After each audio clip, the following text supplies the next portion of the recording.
ఉత్తరాంధ్రకి ఎమ్మెల్సీగా శాసన మండలి సభ్యులుగా పాకల్పాటి రఘువర్మ గారు ఆయన మన తెలుగుదేశం బలపరించిన అభ్యర్థిగా పోటీ చేస్తున్నారు.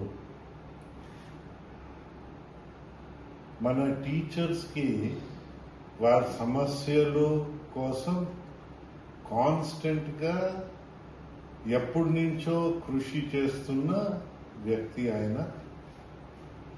ఏ ప్రభుత్వం ఉన్నా భయపడకంట, బెదిరింపులకి లోన్ కాకంట ఆయన నమ్మిన సిద్ధాంతాల్ని కార్యక్రమాల్ని బలపరించడానికి ముందు పని చేస్తూనే వచ్చారు. మేమందరూ ప్రతిపక్షంలో ఉన్న రోజుల్లో ఆయన మన కాస్త ఎందైతే ఆనాడు కక్ష సాధింపు ఉన్న ప్రభుత్వము ఉండేది కనుక అలాంటి బెదిరింపుకి లోన్ కాకుండా ఓపెన్గా మనల్ని ఆనాడు ప్రజాస్వామిక విలువలు బట్టి ఆయన మనకి సపోర్ట్ చేశారు. ఇప్పుడు మళ్ళీ టీచర్లు ఎమ్మెల్సీగా ఆయన పోటీ చేస్తున్నారు. ఈ 3 జిల్లాల తరఫున, ఉత్తర కోస్తా జిల్లాల తరఫున పోటీ చేస్తున్నారు.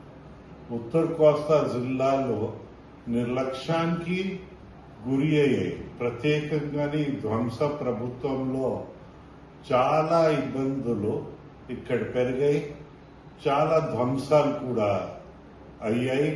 ప్రజా ఆస్తులు కూడా ధ్వంసం చేసే అనుభవాలు మాకందరికీ ఉన్నాయి.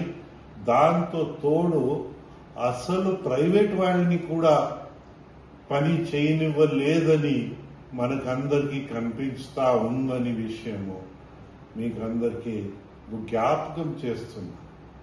ఈ బాధ్యత రహితంగా పని చేసే వాళ్ళని మన ప్రజాప్రతినిధులుగా తీసుకొస్తే చాలా ఇబ్బందులకి భవిష్యత్ గురి అవుతుంది కనుక భావితరాలకి ఒక మంచి ప్రభుత్వాల్ని, మంచి ఏరియాని మనము అభివృద్ధి, సంక్షేమము, రాజ్యాంగంలో అనుసరించిన అన్ని అంగాలు కలిపి పని చేయడానికి ఇలాంటి బాధ్యతతో పనిచేసే వ్యక్తిని మనం అందరూ ఎంపిక చేస్తే బాగుంటుందని మేమందరూ అభిప్రాయపడుతున్నాం. దాంతో తోడు ఆయన డెడికేటెడ్ పర్సన్. ఆయన ఇంకా ఏం వ్యాపకాలు కూడా పెట్టుకోలేదు, డైవర్ట్ అవ్వరు.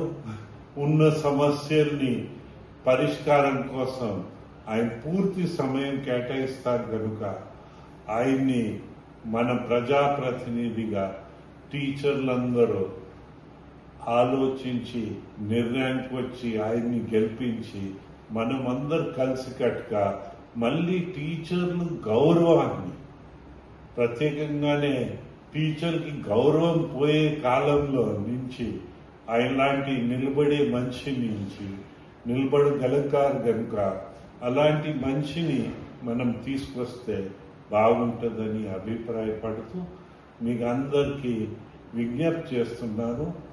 ఆయన 7వ పేరు బ్యాలెట్ పేపర్లో, ఆ 7వ పేరులో ప్రిఫరెన్షియల్ ఆపర్చునిటీ కనుక అక్కడ ఆయన పేరు ఉంటుంది, ఫోటో ఉంటుంది, దాని ఎదురుగా ఒక కాలం ఉంటుంది. అక్కడ 1 అని మనం మార్క్ చేస్తే ఆ ఓటు మనకి చెల్తుందని నేను మీకు అందరికీ మనవి చేస్తూ, అలాగా మర్చిపోకంట, అశ్రద్ధ తీసుకోకంట మనం ఓటింగ్లో పాల్గొని ఘన విజయము చేసుకుని మనం ముందు వెళ్దామని అందరికీ నేను విజ్ఞప్తి చేస్తా ఉన్నాను.